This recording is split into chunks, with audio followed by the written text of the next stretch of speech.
Hey, welcome back to Truax Off-Road. Today we have a little project for the Sequoia. This is my 2003 Sequoia. This is going to be my Overland build for this year. I have two young kids that love to go with me, but they also love their tablets. Having some cell phone reception so they can stream their videos is a pretty important thing if I want to keep my sanity. So some of my friends at Hiboost reached out and they offered to let me review one of their cell phone boosters. And that's what we're going to install today. So here's what we got inside of the box. Right on top, you got your booster. We got, looks like the extension for the antenna. A couple mounting accessories. Let's move this underneath. We've got, let's see, we got a bunch more accessories. This looks like some kind of a butyl tape of some kind. You got your power. We got our mount up here for the roof rack, and here we actually have the unit. This is going to be the antenna.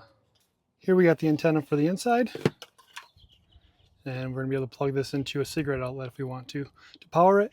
I think if I like this, I'm going to end up hardwiring it somehow and just have it on a switch. So we're going to figure out how I'm going to get this thing mounted on top of the Sequoia.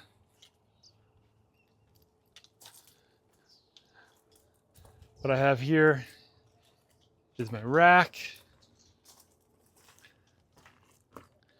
I am going to be throwing my tent and an awning up here, so I've got to kind of think about how I want to do this. So I'm figuring out how I want to mount this. I think I want to keep it kind of low profile. So what I'm going to do is I'm going to put this spring on here.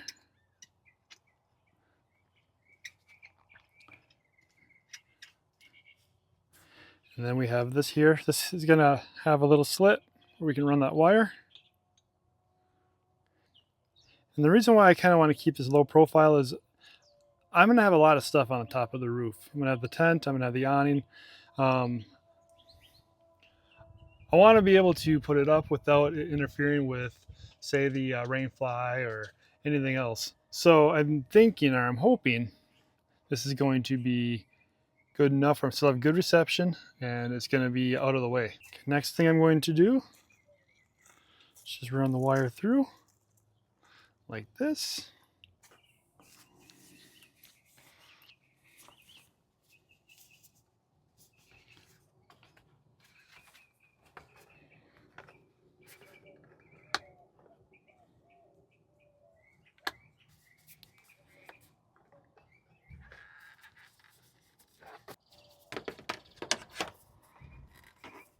So there we have it.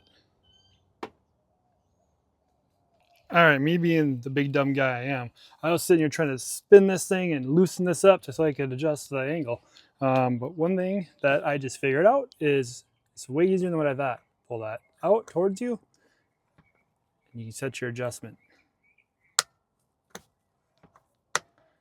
You don't actually just sit here and twist. Just pull it out and adjust. All right, so we're up on top of the roof here. And I'm going to show you how I'm going to do this. So I have my roof rack. That's the front up here. This is the back. I'm going to have my tent here, my awning over here. So I want plenty of space for this to move around and not be in the way. So what I'm going to do is take this here. I'm going to drill a couple of holes right down here, bolt this down, and then this is going to sit sideways. So when I want to deploy it, it's just going to come up this way. And I'm thinking that should give me enough room with my tent. The tent I can move up a couple inches, so that's out of the way, and then the awning will be on the side here, and that shouldn't be in the way either. Then I'm going to take the wires and I'm going to run them down side here. I'll zip tie the wire so it's nice and clean. So the wire's going to come down through here. I ordered something off Amazon where I can hide the wires underneath here. It's going to kind of cover up the wire. Run that down under the hood and then through the firewall. So that's the plan. We'll see how things actually work out. I'm not very good at this stuff. I'm kind of winging it, and we're going to figure it out. So here I got my holes outlined where I'm going to want them.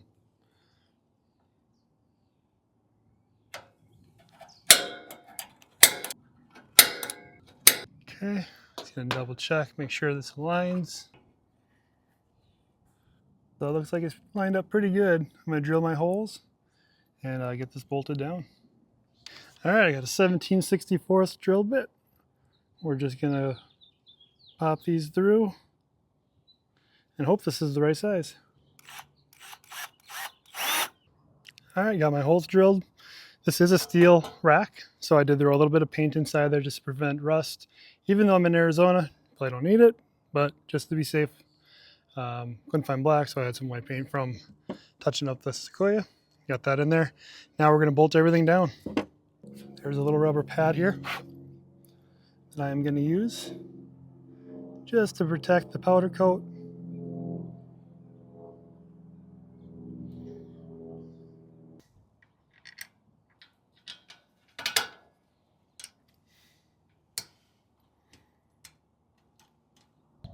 Okay, we got this bolted down.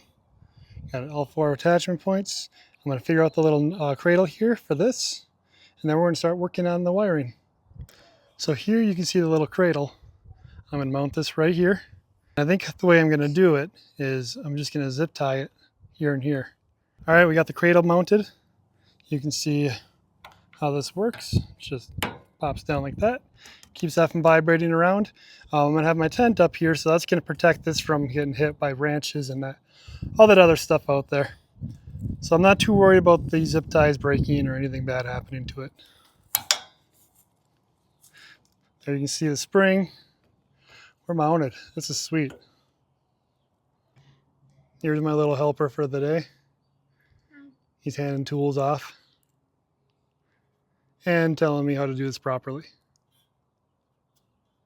All right, so we got the wire that comes out of the antenna here, and I got the extra long one that we're going to run down the side of the roof rack and into the engine bay. Just going to attach this here. Okay, so we got the wire ran. You can see where the zip ties. After I get everything kind of where I want it, I'll come back, cinch them down, and then cut them off. Ran the wire to through the bottom of the roof rack.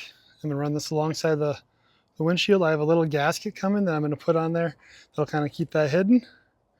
Get this down under here. And now what I'm going to do is run the wire through this little gasket here, through the firewall, into the interior. Down here, you can see that there used to be like that little nipple if you look at like the last clip. But what I did is I cut that off, and then I ran the wire right through there. I pushed it through, right through here.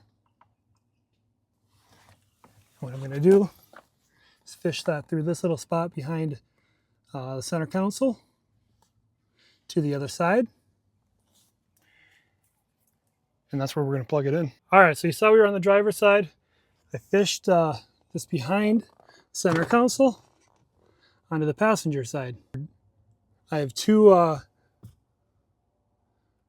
spots where I can plug this in. I'm going to do it on the bottom here. I'm using this top one for my navigation. And we're going to probably hide the antenna. I don't know yet. We'll figure that out. Gotta take a look around a little bit, but we're getting there. Okay, what I ended up doing was using the Velcro that they included, and I Velcroed this onto here on the side of the center console. They do make molly panels. I wouldn't mind getting a molly panel for this eventually, but this is going to work for now. Next, I'm going to connect the indoor antenna, and I think we're about done. I got this set up, got the antenna sitting on top here, and I just ran that cord right over here to plug it in. We're going to start her up and see what happens here. So everything worked great. We got the app downloaded. You're able to monitor all your speeds. I'm not going to pretend like I understand all that, but you are able to see everything if you know what you're looking at. And what we ended up doing is heading out to the lake. We never have reception out there. You can't really send a text or make a call. We turned on the booster, and we went from like 0 bars to 1. So what a signal booster will do, it will amplify any signal that is available. So even though we technically don't have any bars out by the lake here, there is a small amount, and it does amplify that, which gives us a little bit of signal to make phone calls, texts, or I don't know if we can stream any video, but it definitely is nice to have when you're out in the middle of nowhere. So no, I wouldn't say this is a replacement for your Garmin InReach or Starlink, but it is a nice backup to have for when you're traveling out. Where reception might be a little spotty, this is going to give you that little boost where you can get a call through. So far, I've had this in my Sequoia for the past month. I like it. My kids like it. We're able to stream at a little bit higher speed once we have reception in town, and when we're out by the lake or up in the mountains, we have that little bit more reception to get a text or a call through. So if you want to get one of these Hiboosts for yourself, check out the link down in the description below, and I think you're gonna like it too. So let me know if you have one and what you think of them, and we'll see you guys out on the trail.